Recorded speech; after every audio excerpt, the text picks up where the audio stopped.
আসসালামু আলাইকুম। Mamma's cooking and ব্লগে আপনাকে স্বাগতম। আশা করছি ভালো আছেন। আমাদের সমাজে এখনও অনেক পরিবারই আছে যারা ছেলের ঘরের মেয়ে সন্তানকে কোনোভাবে একসেপ্ট করতেই পারে না। মেয়ে হওয়াটা যেন এখনও পাপ। বউদের যদি আর্থিক অবস্থা খারাপ থাকে, পারিবারিক অবস্থা খারাপ থাকে, এমনকি তাদের সৌন্দর্য, তাদের শারীরিক অসুস্থতা সব কিছুতেই যেন শাশুড়িদের সমস্যা।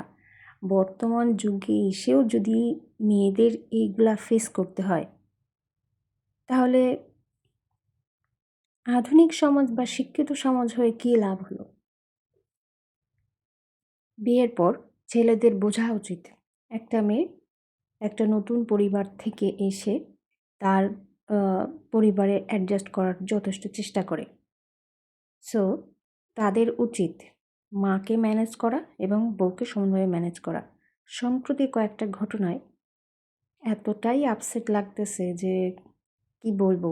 আমাদের সচেতনতা দরকার।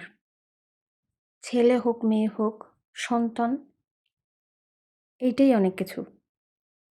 আগের যুগের সেই ধারণা থেকে বের হয়ে আসতে হবে যে ছেলেরাই সব, মেয়ে হলে তাদের আর কোনো উপায়ই নাই।